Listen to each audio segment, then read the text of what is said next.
Week 4 is here for fantasy football, and these are the guys that we are absolutely starting on our fantasy football team, starting with...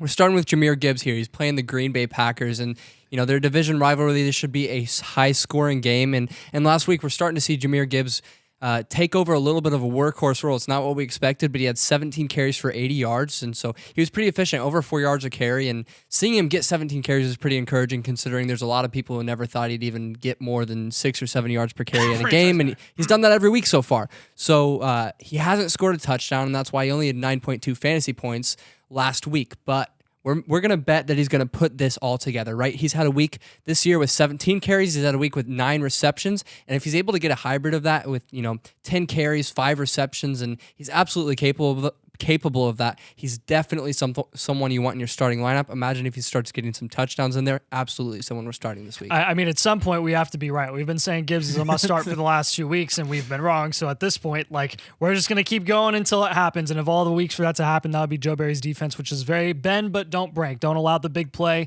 and that really bodes well for the running back in that offense. Good point. The short yardage situations. And not every running back is going to have a Devon Achane level debut. I mean, people are looking at Achane and saying, okay, this is the standard now. No, it's not. A 52-point game to start your NFL career, not the standard. I mean, Jahmyr Gibbs is going to have to take some time to develop into his role. We're going to give him that time, but we think the Joe Barry defense is going to give us the start we absolutely deserve here at Fantasy Domain, and Jahmyr Gibbs is going to be startable this week. Yep, Zach Moss is going to be next, playing the LA Rams. And while Zach Moss is a starting running back for the Colts, I think we got to give him his respect, and we have to start him every single week. We were very weary of doing that week 2. Kind of blew up in our face. We were a little bit weary of it in week 3, but we warmed up to it, and it kind of semi blew up in our face. But he ended up putting up 22 points, I believe, against the Baltimore Ravens run defense, which we expected to be a lot better. Now they're playing the Rams. And the Rams secondary sucks. So they may be able to pass it more, especially if Anthony Richardson is playing healthy. But their run defense isn't much better. Rams' run defense is 6th worst in the league. And Zach Moss so far has averaged 4.4 yards per carry and 21.6 points per game. That's just crazy. 2 games. That's a small sample size. But all we're expecting from him is a small sample size. Because Jonathan Taylor is going to be back week 5. We need one more week of Zach Moss to play well until we start reconsidering what he looks like in fantasy for the rest of the season, which is probably irrelevant. But if you have him on your roster and you haven't sold him yet, you should absolutely be starting him this week against a horrid defense for the Rams, and Anthony Richardson will help him for sure. I mean, he played statistically what was one of the best rushing defenses in the NFL in the Baltimore Ravens in last week's game, and he still mossed a guy. He had a receiving touchdown. He mossed a corner, which is funny, hilarious, because his name is Zach Moss. And I didn't even think about that. I didn't think about it. All right, Josh Palmer versus the Raiders is going to be next on this list. Through 3 games, Justin Herbert has 40 passing attempts per game, which if you aren't familiar with numbers, that's a lot. Lots of volume to go around for the Chargers receivers. And now, this is all happening because Mike Williams, obviously out for the year with an ACL. He's got an ACL, as Shane Steichen would say. He's got a leg. He's got a knee. But with him out, who is this going to open the field for? A lot of people might say Quentin Johnston, their first-round rookie pick wide receiver. We are going to say Josh Palmer. In 8 games with 8+ targets in 2022, Palmer averaged 16.2 points per game. Essentially, what this means is when the opportunity has come, when injuries have plagued the Chargers receivers, which with Keenan Allen and Mike Williams is pretty often, Josh Palmer, it's not like this is the vacated volume fallacy where every time there's targets, Josh Palmer just doesn't produce like Allen Lazard did in Green Bay last year. This is a case where Josh Palmer, when he actually steps into this offense and he has guys in front of him that go out with injury, he's producing. I mean, we saw it time and time again last year, and he is a must-start until shown otherwise. I mean, not only is he a waiver pickup for us because he's only rostered, I think, in 15% of leagues or something like that. I mean, it's really low. He is a must-start for us. I mean, you're talking about an offense that is consistently finding itself in shootouts because their defense is awful. Their defensive head coach has no clue what he's doing. So Justin Herbert consistently has to save this team from the holes that they get put in by their defense, which should be better than it is, but the scheme is awful. I'm not blaming the players. I'm blaming Brandon Staley because Brandon Staley is a bad coach. But again, you wonder why the Chargers game every single week has the highest over-under for total points scored. And it's because it's always a shootout. They're passing the ball a lot. Josh Palmer is going to be no stranger to passing and receiving volume. We expect him to do very well this week and for the rest of the year now that Mike Williams is out as well. Tutu, Atwell, and Puka Nacua. They're both playing Indianapolis, and in case you haven't been paying attention, wide receivers have been going off against Indy this year. Week 1, Calvin Ridley gave us 24 points. Week 2, Nico Collins, 27. Week 3, Zay Flowers gave us 13 on 8 receptions. So he was just a touchdown away from a massive performance there as well. Obviously, we've all seen what Puka Nacua is doing. He's breaking records. He's a must-start anyways, but we just decided we'd include him in here with Tutu Atwell. Tutu Atwell is legitimately playing like a top deep threat in the league. He's actually been quite insane, especially through the first 2 games of the year. And when you put him up against the Indianapolis Colts secondary, it's a group that's really struggled so far this year.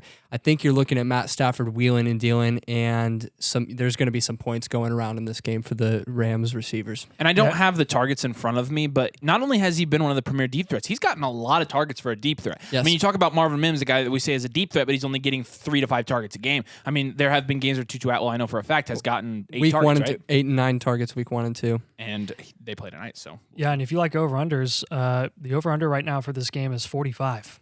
And honestly, I think this could actually be a shootout. This could be a pretty high-scoring game. Especially with if those 2 AR's secondaries. If AR is back, this could be a very high-scoring game. I would imagine the offensive game plan for the Rams this week is going to be to tear into the Colts secondary. Yeah. Because like we've said, the Colts secondary, not good. We've seen, I think now 6 wide receivers go over 13 points per game against the Colts in 3 games this year. Puka Nacua could legitimately have 30 targets in that game. He could have 100. Which He could have 100. Which sounds crazy, but he's already had 20, and this is a horrible secondary. Yeah. Very, very bad. I'm so agree with that. All right, next guy we're going to have here is Jakobi Meyers playing the Chargers. And the over-under for this game, it's high. There's going to be a lot of points in this game. I think you can't really question that. And even if Jimmy G doesn't play, they're playing a Staley defense. Anyone can tear apart a Staley run defense. So in the 2 games with Davante Adams, Jimmy Garoppolo has thrown 56 passes. If Jimmy Garoppolo plays, that's the sort of volume that you're looking for. Obviously, if it ends up being Aiden O'Connell, you saw what Aiden O'Connell did in, preseason. And yes, preseason is preseason, but he could be throwing the ball quite a bit too. So 41 of those 56 passing attempts when Davante Adams and Jakobi Meyers were both playing together, they were going to Adams and Meyers. That's crazy. So that's insane. Jakobi in his 2 games, 22 targets, 16 receptions, 166 yards, and 2 touchdowns, 22 points per game. That's literally Michael Pittman, but he's scoring a touchdown every game on top of his targets. Yeah. And 12 fewer targets. Who would have expected 2 wide receivers in the Vegas... 1 fewer game. Yeah, you're right. Who would have expected 2 wide receivers in the Vegas offense to be producing like this in the first 3 weeks of the season? Maybe this isn't sustainable, but for now, I'm counting on it being sustainable in the near future, and really excited to see what they do against a horribly run defense. Yeah, and it looks like Jakobi Meyers is going to be a must-start almost for the rest of the season if they continue this. Davante Adams clearly showing that he can be supported by Jimmy Garoppolo as a wide receiver 1 after hearing all year that he couldn't, which was just a lie. But even Jakobi Meyers, again, he is with the target rate he's getting, with the touchdowns he's getting, he's, again, 22 points per game when he's played. I mean, guys. It's a small sample size. It's a small sample size, but we are no stranger to the talent that Jakobi Meyers is, because Jakobi Meyers was a good receiver in New England. The problem with his fantasy production was he was in New England. Yep. And we see that with New England Patriots receivers. Even Jimmy Garoppolo and Josh McDaniel, who came from the Patriots and really established a lot of their offensive roots, even going to that offense has helped Jakobi Meyers. So, again, I think Jakobi Meyers is going to end up being somebody that we're going to be comfortable starting for the rest of the year. But the splits through a couple games have been really impressive.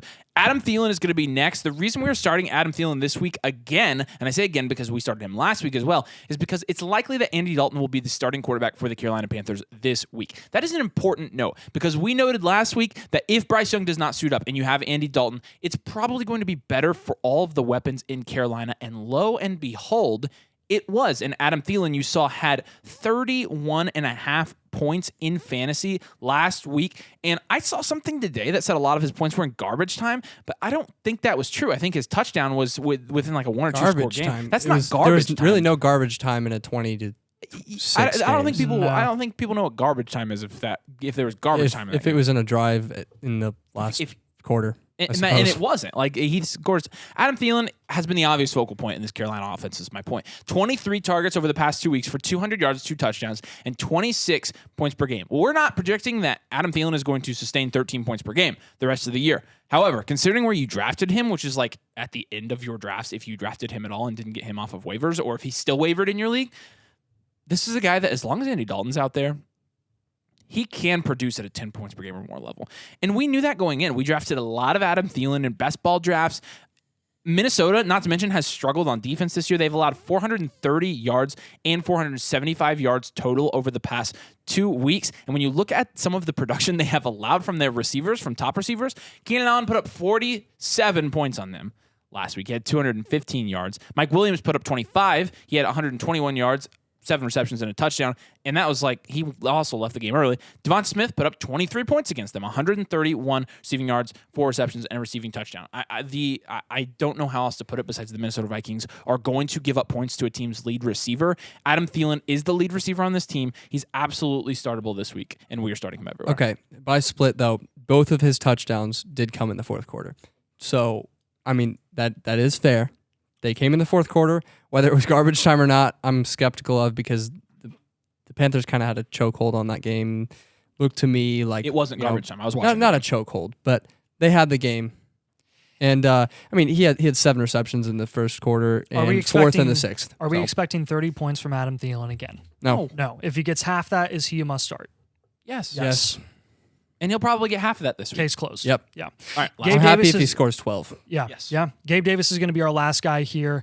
And they are playing the Miami Dolphins. This is a game where the over-under is currently 53.5. This may be one of the highest scoring games that we're going to see this coming weekend. And when you look at the first game where they played each other last season, it was crazy. And it had a crazy ending as well. They ended up playing in the snow at the end of the season. That was a little more rough. Gabe Davis in both of those games scored, I think, like 6 points or something. So nothing super impressive. And at face value, you're like, well, Domain guys, Vic Fangio is the defensive coordinator for Miami. What is Fangio known for? I mean, his scheme is known for stopping the 2020 Kansas City Chiefs via the Buccaneers in the Super Bowl. So you're like, well, Gabe Davis isn't going to do anything in this game. That's possible, but we already know for a fact that Gabe Davis is a very boom-bust guy because of his target volume. Well, he's had a game this year where he had 7 targets, which was really nice in week 2 against Vegas, and that was a very high-scoring game for the Bills offense. And I think you're looking at this game being a very high-scoring game for the Bills offense again. On top of that, Eli Apple is highly questionable after leaving the Broncos game with a concussion. And that really is the tipping point for me, because if they were at full health, if they had Jalen Ramsey, if they had Eli Apple, if they had Xavier Howard, who is, I mean, at this point, Xavier Howard is going to be lined up against Stephon Diggs this game. Gabe Davis could absolutely take the top off of that defense, even though they tend to not want to allow that. Plus, I mean, we've seen the Chargers put up a bunch of points against It's going to be a team. shootout. Like, it's going to be a shootout. And Josh Allen's going to be slinging. There's going to be, yes, plenty of big playability in this game. I'm sold on starting Gabe Davis. And with him, it's like he's your last flex play anyway. So if you're debating between him and like Jaylen Warren, what do you go with? You go with the ceiling, you go with the upside. And that's a really great point that Simon made last year. Even though Gabe Davis may not finish as a wide receiver 2 at the end of the year, it does not matter, because if you have to plug him in, 90% of fantasy football is luck. You have to count on the upside at some point, and Gabe Davis is that guy that could win you a game. Those are our must-starts for Week 4. We appreciate you guys watching. Make sure you drop a like on this video and make sure you subscribe to the channel. Those 2 things help us out immensely, so we would really appreciate it if you did that. Flockfantasy.com/domain is where all of our exclusive content is, all of our rankings and articles, and joining our Discord. If you go to flockfantasy.com/domain and choose the Mother Flocker tier, you get 30% off the entire site, and we will give you a personalized team podcast for your fantasy team to help you either get your fantasy team back on the right track or make sure you absolutely win your league. So like I said, flockfantasy.com/domain. Use code domain for 30% off. We appreciate you guys watching. Thanks for joining us. We will see you later.